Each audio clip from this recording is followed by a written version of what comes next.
김일성의 총애를 받았죠? 결과적으로? 그러니까 그때 북한에서 살기로 결정을 했죠. 러브콜을 보냈잖아요. 김일성이 보답이 있어야겠죠, 당연히.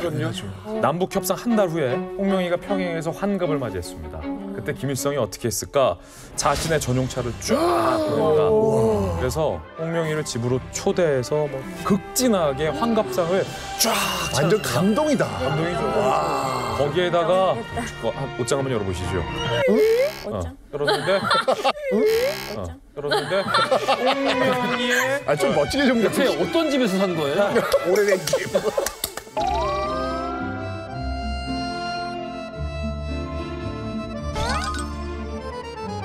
옷장을 열었는데 홍명희 선생의 옷에 딱 맞는 새 양복, 맞춤 양복이 쫙 있는 거예요. 네, 양복을 어떻게 알고? 감동이죠. 어떻게 알고? 그냥 드라마다.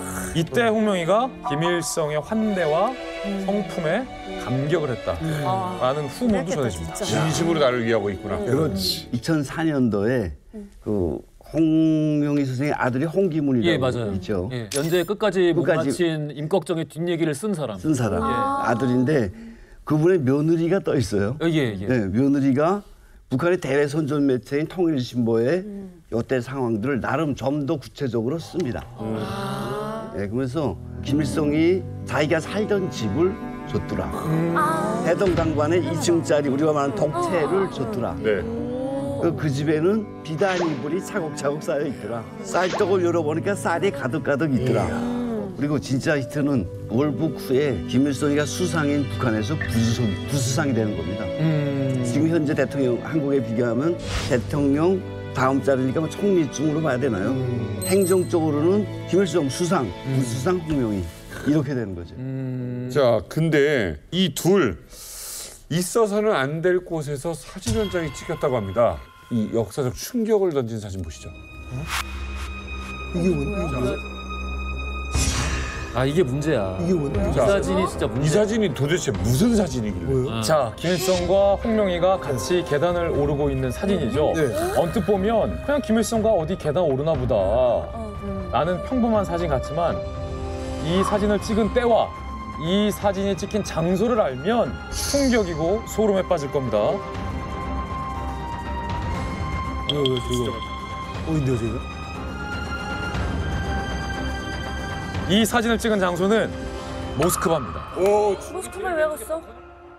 김일성, 홍명희가 누구를 만나러 모스크바 계단을 오르고 있을까? 바로 스탈린을 만나기 위해서 계단을 오르고 있었고요. 이오시프 스탈린. 이 사진을 찍은 때는 6.25 전쟁이 벌어지기 바로 1년 전입니다. 오, 진짜요? 대한민국을 침공해야 하니까 승인해달라. 탱크와 전쟁 물자와 돈을 달라. 군비를 달라라고 집요하게 요청하러 가는 길에 찍은 사진이 바로 이 사진입니다. 일단은 처음에는 스탈린이 거부를 합니다. 거부를 할 수밖에 없는 상황인 게 1945년도에 그 악명 높은 독소 전쟁이 방금 끝난 상황이지 않습니까? 소련은 지금 겨를이 누가 없어. 이렇게 건드리면 쓰러질 상황이야. 그러니까 지금 뭐 스탈린그라드 전투만 하더라도 150만 명이 사망하는 엄청난 지금 피해를 입은 상황이기 때문에 내 코가 석자예요, 지금 스탈린도요. 그래가지고 거부를 해요. 미안하지만 지원해줄 수가 없다. 그러니까 무려 48차례나 다시 요구를 해요. 여기 지원해달라. 군사 지원해달라.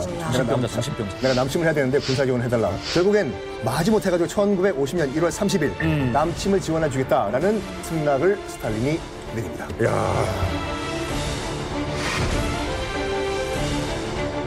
사실은 이 사진 한 장이 시사하는 건 저는 매우 크다고 봐요. 만약에 이 사진 없었다면 저는 앞서서 김일성의 달콤한 감언이설에 속아 넘어가셨구나.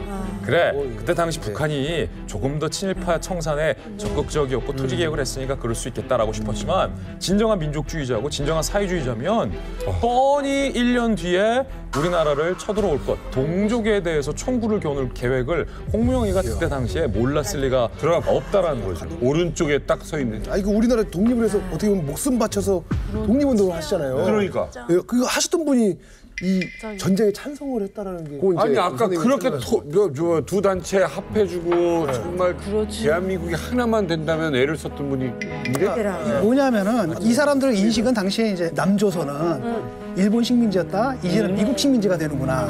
그런 다음에 그때 옛날에 그 친일파들이 또 다시 등장했구나. 그래서 독립운동을 탄압하는구나. 그러니까 우리가 지금 좀 민족 해방을 해야 돼. 그런데 문제는 뭐냐면 더 늦으면 안 돼. 왜냐면 분단이 고착화돼. 그러니까 빨리 해야 되고 지금 뭐 보니까 남한 형편없어. 우리가 군사력만 크고 들어가서 서울만 점령하면 밑에서 인민들이 환영할 거야. 아마 이렇게 간단하게 생각했던 것 같아요. 이게 3년간 끌면서 국제전이 돼가지고 몇백만 명이 죽을 거라고 지들도 아마 생각을 못했겠죠. 그래서 홍명희 선생이 이제 여기서 이제 판단을 잘못한 거죠. 그렇게 생각을 한 거예요, 홍명희도 역시. 예.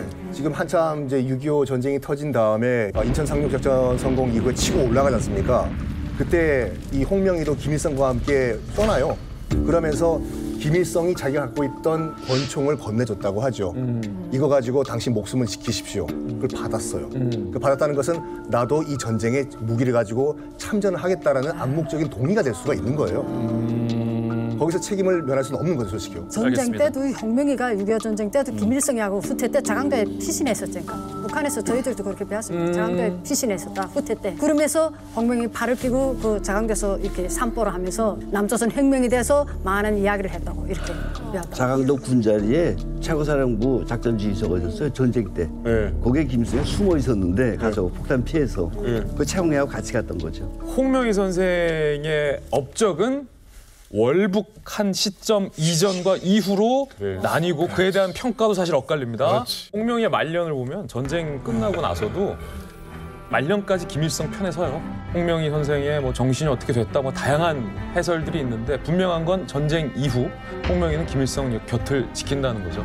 그런 측면에서 비판적인 평가도 가능하다고 봅니다. 자, 홍명희의 파란만장한 인생에 방점을 찍은 또 한 장의 사진입니다. 네.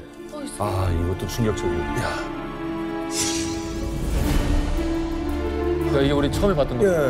아까 이 사진에 엄청난 비밀이 숨겨져 있을 거라고 제가 말씀을 드렸는데 이때가 지금 1958년도인데 예. 이 사진을 찍은 사람은 과연 누구일까요? 와, 이런 문제가 등장을 하네. 그냥 사진 기자 뭐 이런 사람들 아니고? 들으시면 정말 깜짝 놀라십니다. 바로 포토그래퍼 김정일. 김정일. 이걸 김정일이 찍었다고요? 네, 16살 때 찍은 사진인데요. 58년 국제 노동자절 5월 1일이죠. 그 행사가 끝난 다음에 서로 뱃놀이 하는 사진을 찍은 거예요. 네, 그 뱃놀이 하는 사진에 이제 작품명이 있어야 되지 않습니까? 민족의 대단합과 하해에 대해서 홍명희 선생님과 이야기를 나누시는 민족의 태양 김일성 동지. 제목 길다. 이 사진을 이제 김정일이 내가 찍었다. 김정일. 2005년도에 본인 직접 이야기를 하는데 무려 지금 이게 46년 만에 지금 김정일이가 말하는 거예요. 저게 지금 별장이 있는 것입니다. 연풍조수지. 거기 김일성이 별장이 있는 건데 여태 당시 김일성이가 장훈 씨가 이제 북한 사회 종파 분자들로부터 핍박을 받으니까 바쁜 시간을 내서 불러서 일부러 배를 넣어주면서 마음을 풀어주고 있는데 이때 두 사람이 웃더라. 그래서 옆에 있던 사진사 보고 빨리 가서 찍으라. 근데 사진사가 너를 좋을 줄 모르더라. 내가 직접 가서 너를 줘서 찍었다. 이런. 이 사진에요. 사실 방금 우리 대표님께서 말씀을 해주신 내용은 김정일이 그렇게 얘기를 했다라는 거고 실제 이 사진의 비하인드에는 또 다른 진실이 숨겨져 있습니다. 이 사진의 비하인드 어나더 버전이 있습니다. 또 다른 버전. 이 버전의 출처는 믿을만해요. 아까 김정일이었죠? 이 버전은 주체사상을 만든 황장엽 선생. 탈북을 하는데 함께 탈북을 한 황장엽 선생의 비서 김덕홍 선생의 회고록에 나오는 이야기예요. 김덕홍 선생은 홍명희의 아들에게 직접 내가 들었다. 라고 회고록에 비하인드가 나옵니다. 전혀 달라요. 김정일이 얘기했던 것과 전혀 다른 상황이에요. 이게 왜 이래? 당시 홍명희에게는 딸이 있었어요. 근데 그 딸은 김일성의 와이프 김성애의 비서로 일을 하고 있었어요. 그런데 앞불싸 홍명희의 딸과 김일성이 외도를 했어요. 바람을 폈다고? 바람을 폈어요. 이게 무슨 그래서 홍명희의 딸이 김일성의 아이를 임신하게 됐어요. 임신하게 됐어요. 너무 선 넘는 거 아닙니까 이거? 홍명희 선생의 딸이 내 아버지를 볼 낯이 없다. 그렇지. 라고 죄책감 때문에 시름시름 앓다 아이를 낳다가 죽었다. 그래서 홍명희 선생의 정신이 온전치 못하게 되자 김일성이 위로 차원에서 호수를 데리고 나갔을 때 찍은 사진이다. 야 갑자기 이거 무슨 너무 갑자기야. 이렇게 되면 그때 이분 빠질까 봐 모르고 와나 진짜로 갑자기 근데 빠뜨렸어야 되는데. 지금 김진 기자가 썬킴이 됐어. 김진 기자가 썬킴이 됐어.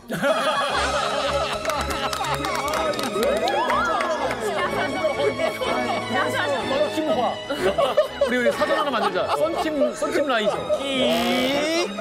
그건 좋은 거예요.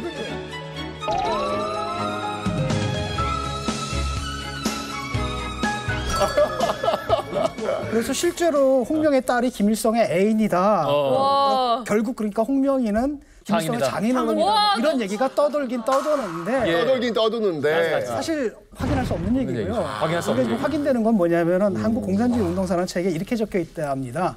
거기서도 일설에 의하면이라고 일설에 하면서 의하면. 일설에 의하면 홍명희 딸은 김일성의 첫 아내가 아이를 낳다가 죽자 1945년 이후에 김일성의 가사를 돌봐 주었다고 한다. 그러니까 아이를 낳다 죽은 것은 김일성의 첫 아내고 그래서 딸이 가사를 도와줬는데 이게 이제 섞인 거지. 섞인 거지. 그러니까 신데렐라가 7 남자이랑 산 거야.